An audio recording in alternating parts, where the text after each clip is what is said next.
Good evening students. I hope सभी students बढ़िया होंगे। जो आज हम पोएम स्टार्ट करेंगे वो आपकी 12th स्टैंडर्ड की लास्ट पोएम है, आंट जेनिफर्स टाइगर्स। और आप सब स्टूडेंट्स अच्छे से जानते भी होंगे कि इस कोरोना पेंडेमिक के कारण हमारी गवर्नमेंट ने काफ़ी सिलेबस डिडक्ट भी किया है। और डिडक्शन होने के बाद हमारा इस जो 12th स्टैंडर्ड का जो सिलेबस है उसमें एक लास्ट वन पोएम है। The name of that one poem is aunt Jennifer's tigers which is written by Adrienne rich.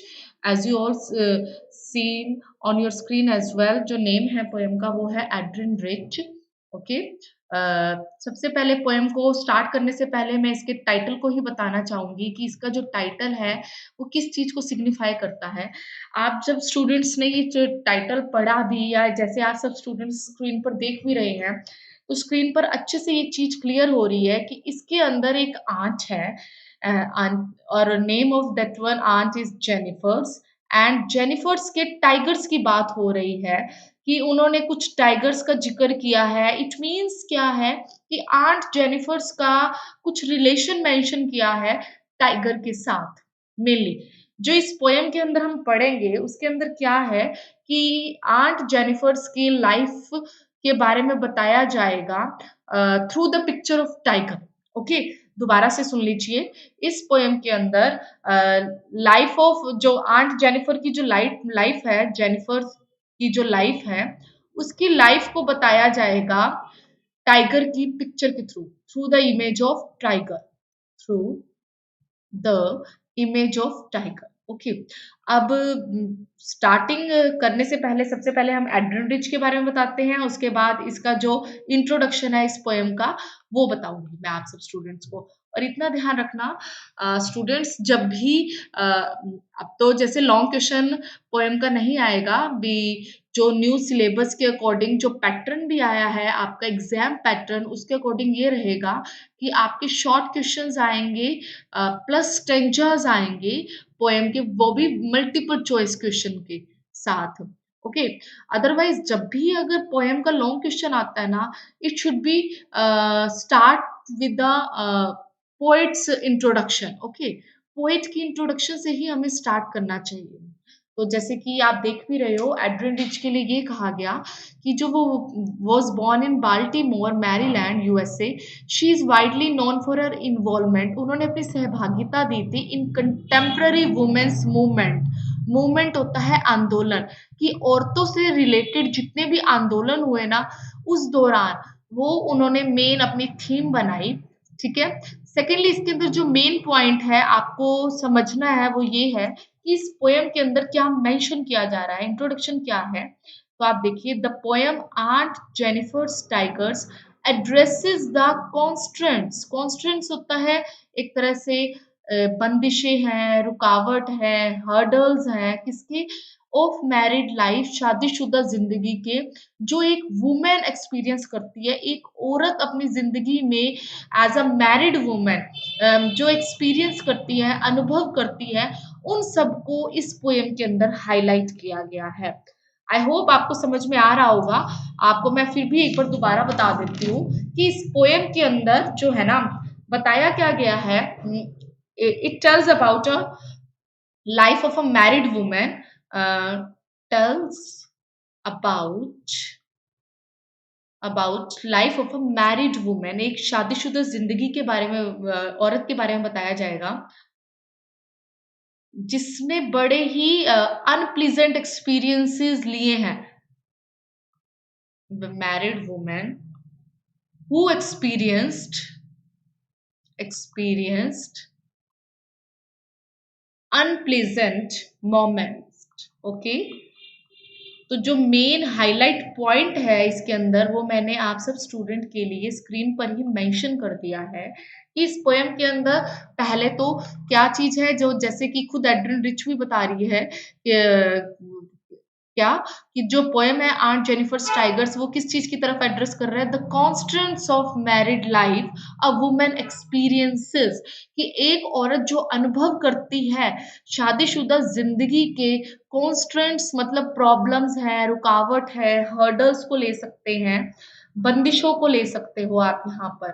कुछ भी चीज आ सकती है। सेकेंडली, दूसरे वे में मैं ये भी कह सकती हूँ, it tells about life of a married woman who experienced unpleasant moment, जिसने बड़े ही दुख पेनफुल एक्सपीरियंसेस लिए हैं अपनी शादीशुदा जिंदगी से। ओके, अब नेक्स्ट जो एस्पेक्ट आ रहा है इस पोएम के अंदर वो ये आ रहा है, ये जो कंप्लीट पोएम है, in this poem we find there are three stanzas. Okay, first one, then second and then third.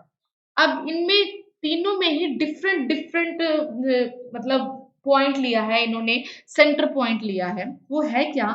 जो फर्स्ट वन है, फर्स्ट वन जो स्टैंजा है, in first stanza we find a description about a tiger. हमें tiger का वर्णन मिलेगा। Okay, हमें tiger के बारे में पता लगेगा इस फर्स्ट स्टैंजा में। देन जो सेकंड है, इसके अंदर हमें पता लगेगा आंट जेनिफर के बारे में। आंट जेनिफर का डिस्क्रिप्शन दिया जाएगा इस सेकंड के अंदर। जो थर्ड वन है, इसके अंदर कंपैरिजन होगा।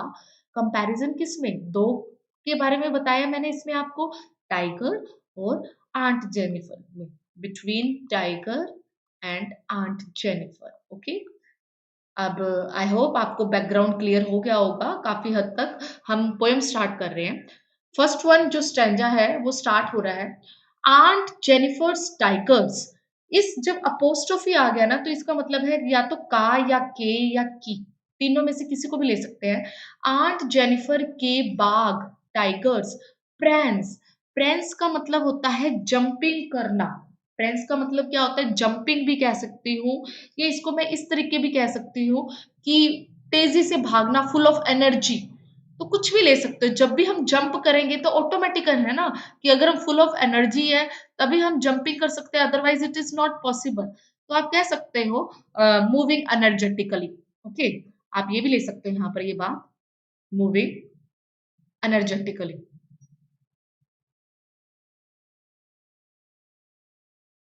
नेक्स्ट है इसमें, आंट जेनिफर के टाइगर जो है जंप कर रहे हैं, मूव कर रहे हैं, कहां पर? Across a screen. ठीक है, अब अक्रॉस अ स्क्रीन का मीन क्या है, इसको आप ध्यान से सुनिएगा। स्क्रीन यहां पर लिया है एक ऐसा फैब्रिक जिस पर कढ़ाई एम्ब्रॉयडरी की जा रही है, वो भी थ्रेड के साथ। ओके, स्क्रीन यहाँ पर किस चीज के लिए लिया गया है? स्क्रीन आप कह सकते हो ऑन विच, अब फैब्रिक भी ले सकते थे, ऑन विच वी एम्ब्रॉयडर्ड, हम मतलब कढ़ाई करी जा रही है, embroidered on a fabric. Okay, मतलब आप ले सकते हो ये फैब्रिक के लिए स्क्रीन वर्ड यूज किया है। First point.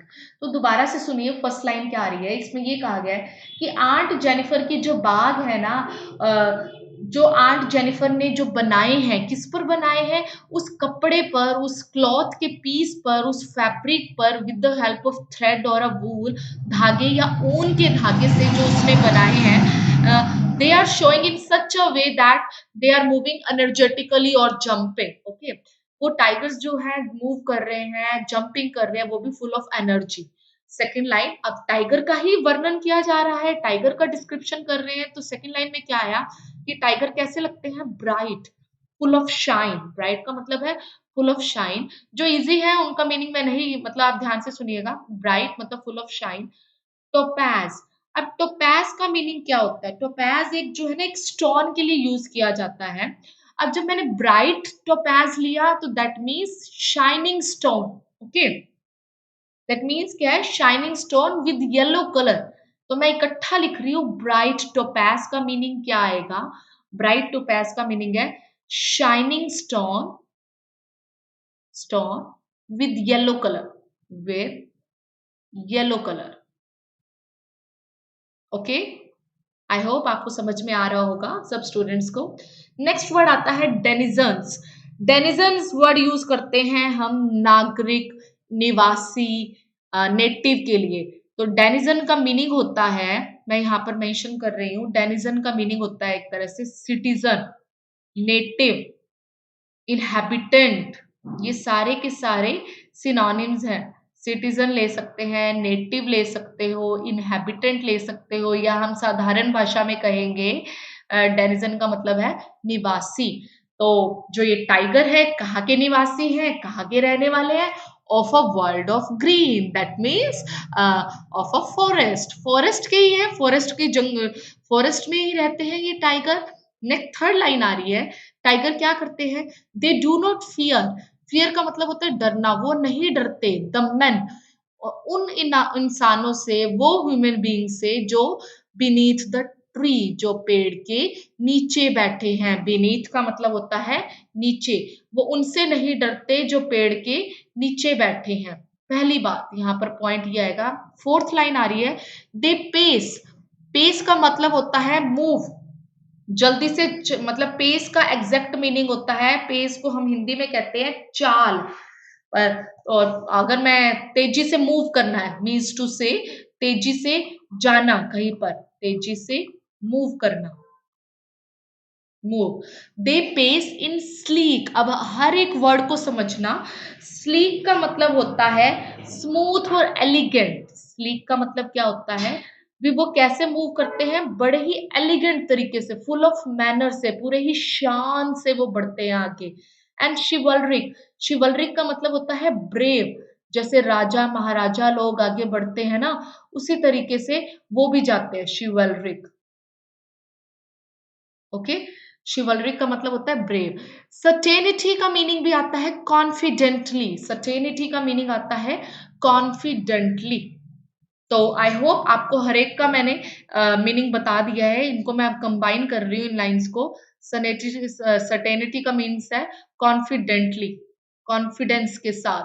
अब यहाँ पर क्या आया, फोर फोर चारों लाइन को मैं कंबाइन कर रही हूँ कि Aunt Jennifer's के tigers that she made on a fabric with the help of a thread or a wool, they are showing in such a manner, uh, which are full of, who are full of bright yellow color, and they live in a world of green, that means they live in a forest full of grass and trees.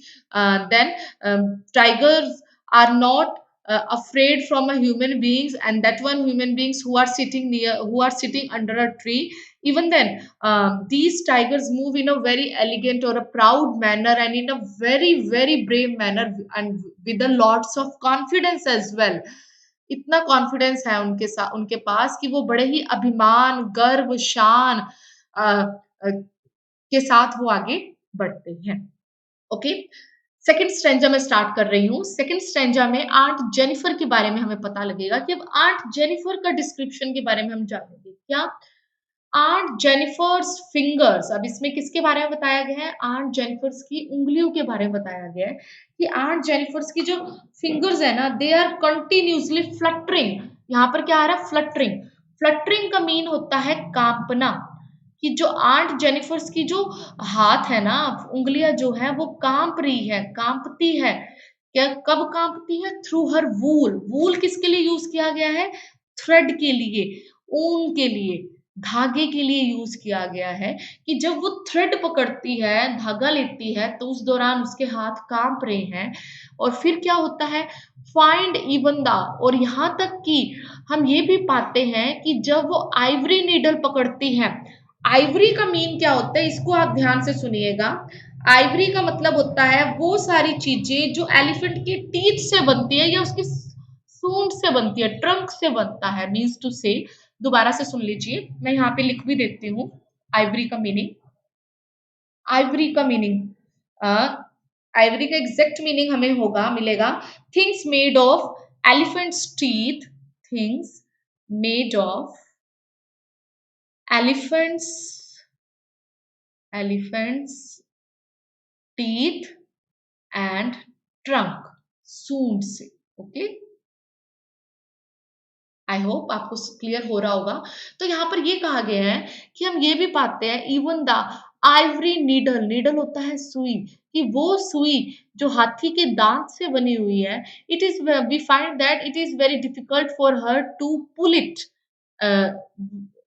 Very confidently, बड़ा ही मुश्किल होता है उसके लिए, hard to pull, पुल का मतलब होता है पकड़ना, हार्ड का मतलब होता है मुश्किल। तो दोनों लाइंस का कनेक्शन क्या आया, कि आंट जेनिफर्स की जो फिंगर्स हैं, उंगलियां जो हैं, they are continuously trembling with lots of fear which she has faced from her husband. Even then Shivan find very hard to pull a very light needle to pull a ivory needle in her hands. उसको बहुत मुश्किल होती है कि अपनी Ivory needle को भी अपने हाथों में वो पकड़ पाए। इतना हैवी बर्डन है किसका? The massive weight. ये थर्ड लाइन में आ रहा है मैसिव। मैसिव का मतलब होता है बहुत ज्यादा। मैसिव का मीन्स होता है ज्यादा बर्डन। एग्जैक्ट मैं बता इकट्ठा लिख देती हूँ। मैसिव वेट मीन्स ज्यादा बर्डन है। किसका? इसका ज्यादा बर्डन है of uncle's wedding band. Uncle's wedding band, uncle use हुआ है उनके हस्बैंड के लिए। Wedding band is used for a ring.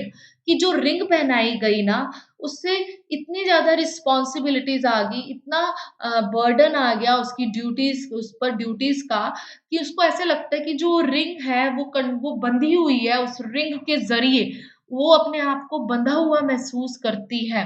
कैसे? क्यों बंधा हुआ? फोर्थ वन लाइन में आ रहा है sits heavily upon aunt Jennifer's hand. कि जो वेडिंग बैंड है ना, वो आंट जेनिफर्स के हाथों में, हैंड, हाथों में। वेडिंग बैंड कौन सा है? रिंग। ओके, वेडिंग बैंड क्या है? रिंग। और फोर्थ लाइन में क्या आ रहा है? Aunt Jennifer's hand.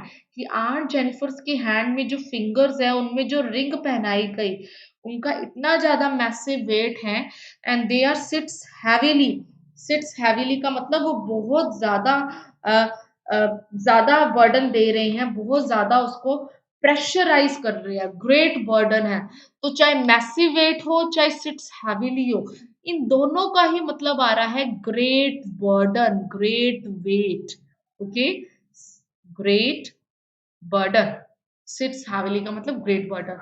तो मीन्स टू से ये आ रहा है कि जो उनकी जो मैरिड लाइफ है, उसके अंदर इतनी ज्यादा कॉन्स्ट्रेंट्स आई, इतनी ज्यादा रिस्पॉन्सिबिलिटीज या अनप्लेजेंट एक्सपीरियंसेस आए, कि आंट जेनिफर्स अगर एक नॉर्मल एम्ब्रॉयडरी भी कर रही है ना, तो उस दौरान भी उसको एक लाइट वेट सुई पकड़ने में भी प्रॉब्लम हो रही है। क्यों? क्योंकि साइड बाय साइड उसके माइंड में कहीं ना कहीं उसके एक्सपीरियंस, हस्बैंड के थ्रू जो उसने एक्सपीरियंसेस लिए अनप्लेजेंट वन, वो उसको वो काम कॉन्फिडेंटली करने में हेल्पफुल नहीं हो रहे, बल्कि प्रॉब्लम ही क्रिएट कर रहे हैं उसके लिए। ओके, नेक्स्ट है लास्ट वन आपका स्ट्रेंजा। अब लास्ट वन स्ट्रेंजा में कंपैरिजन किया गया है आंट जेनिफर और टाइगर के बीच में। क्या कहा गया है? When aunt is dead. कि जब आंट की डेथ होती है, हर टेरिफाइड हैंड्स, टेरिफाइड का मतलब डरते हुए हाथ, टेरिफाइड का मतलब डरते हुए या कंपाते हुए हाथ, डरते हुए हाथ जो है, will lie still ringed. Still का मतलब होता है अभी भी। स्टिल का मतलब क्या आएगा? अभी भी जो है क्या है? रिंग्ड। रिंग्ड मतलब बंधे हुए हैं। किससे बंधे हुए हैं उसके हाथ? मतलब डेथ होने के बाद भी ना, उसके जो हाथ जो है, वो किससे बंधे, किससे हुए हैं? ओडियल से बंधे हुए हैं। ओडियल का मतलब होता है अनप्लेजेंट एक्सपीरियंसेस। ऐसे अनुभव जो दर्दनाक है, जो उसको पेन देते हैं। अनप्लेजेंट एक्सपीरियंस के, एक्सपीरियंस ही एग्जैक्ट वर्ड रहेगा ओडियल का। She was mastered bye, she was mastered bye is used for her husband, जिसका उस पर हुक्म रहा, कंट्रोल बाय। तो मास्टर्ड बाय का एग्जैक्ट मीनिंग आएगा कंट्रोल्ड बाय। तो यहाँ पर ये आया, एक तरह से इस चीज को मैं ऐसे भी ले सकती हूँ कि उसकी लाइफ में ना, डेथ के बाद भी उसके हाथ जो है ना डर रहे हैं, तो बंधे हुए हैं, कंट्रोल्ड है, कंट्रोल्ड बाय है। किससे? ऑडियल से, अनप्लीजेंट एक्सपीरियंसेस से। तो आप ये लाइंस दोबारा सुन लीजिए। व्हेन आंट इज डेड, जब आंट की डेथ डेथ भी होती है, हर terrified hands will lie still ring. उसके जो डरे हुए हाथ है, कंपाते हुए हाथ है ना, अभी भी बंधे हुए हैं विद ऑडियल्स, अनप्लीजेंट एक्सपीरियंसेस से बंधे हुए हैं। And she was mastered bye, कौन से अनप्लीजेंट एक्सपीरियंसेस?